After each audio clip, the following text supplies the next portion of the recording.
¿Alguna vez te has preguntado por qué las escuelas enseñan tan poco, si acaso nada, sobre la primera civilización avanzada del mundo? Especialmente cuando introdujo tantas cosas que aún usamos hoy día. ¿Por qué el misterio respecto a Sumeria, el cual estaba en Mesopotamia, lo que es hoy en día Irak? Después de todo, esto es una parte de lo que ellos nos dieron.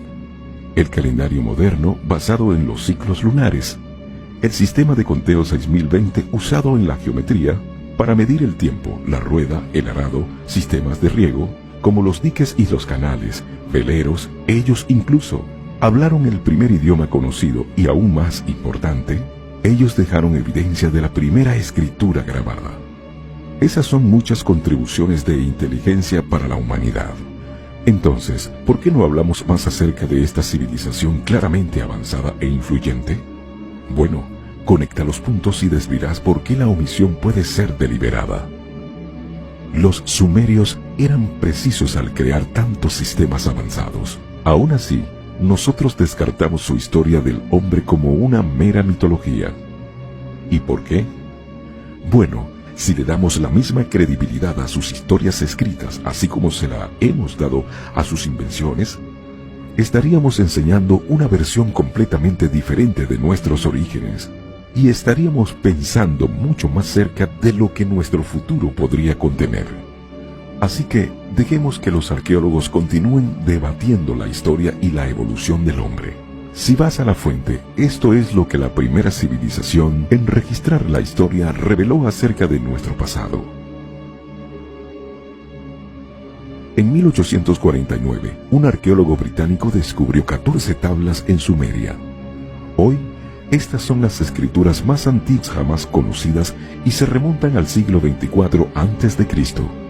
Aunque las historias en ellas comparten mucho de lo que dicen otras escrituras antiguas, ellos ponen un giro completamente nuevo en otros textos sagrados antiguos. Verás, mientras ellos sí se refieren a un padre de todos los comienzos, o algún tipo de ser supremo, las tablas dicen que los creadores en el Génesis, el jardín del Edén, Adán y Eva, estos fueron nuestros dioses politeístas, seres de otro mundo, o simplemente ellos eran alienígenas. Las dos primeras tablas enteras explican quiénes eran ellos y de dónde eran.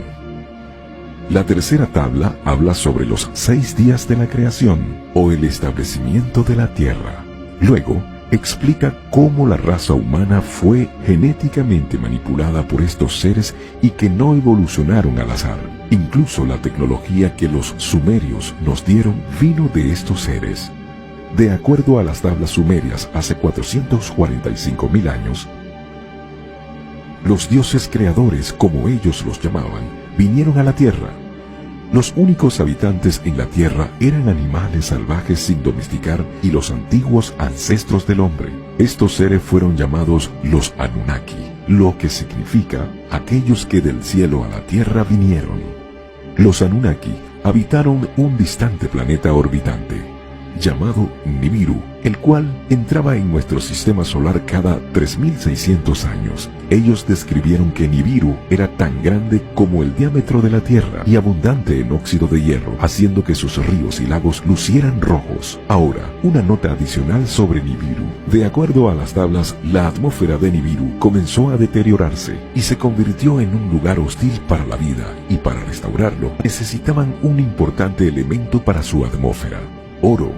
Aquí se presentan unos datos interesantes. Existe prueba de que las nanopartículas de oro pueden usarse para reparar nuestro ozono dañado. Protege de la radiación, lo que explica por qué la NASA usa láminas de oro en sus estaciones espaciales. Entonces, cuando los Anunnakis llegaron, fueron capaces de vivir vidas que duraron cientos de miles de años. Crearon una ciudad minera que llamaron Eridu, Estación de Tierra 1, en el Golfo Persa, a cargo de un líder llamado Enki. Las tablas establecen: después de que la nave del rey descendió del cielo, la nave estaba en Erudi.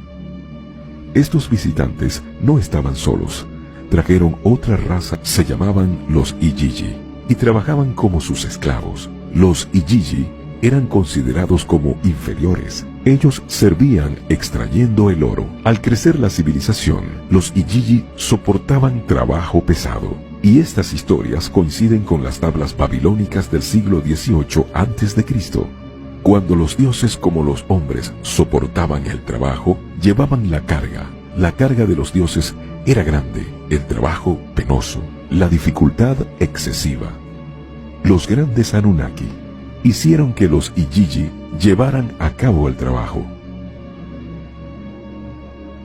Después de muchos siglos, los Igigi se rebelaron al creer erróneamente que podían vencer a estos amos opresivos. Su derrota casi aniquila completamente su raza, dejando a los Anunnaki sin mano de obra, incapaz de controlar a los Igigi. El gobernante de Nibiru, Anu, ordenó a su hijo Enki que modificara genéticamente a una nueva raza de esclavos para realizar trabajos complejos, pero que aún así fueran subordinados de los Anunnaki.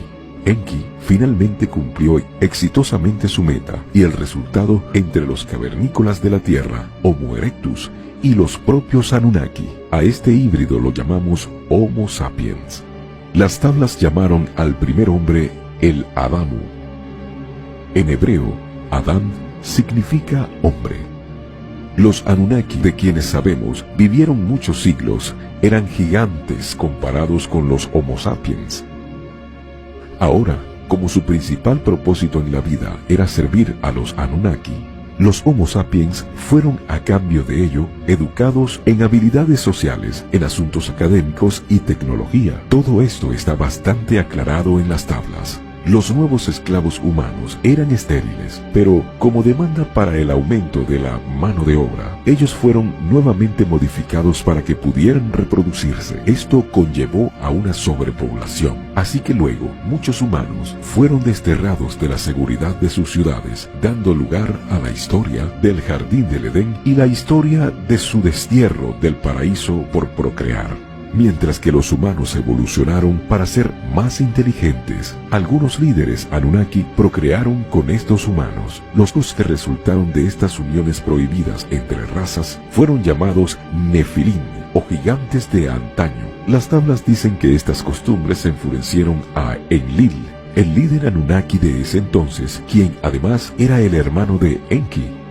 Enlil quería asegurarse de que ningún humano jamás ascendería al poder y potencialmente gobernar Nibiru. Naturalmente, la procreación interracial incrementaría ese riesgo, pero estaba más allá de su control. La población humana se incrementó durante los siguientes milenios, solo para conocer un plan de control de la población que la naturaleza resguardaba.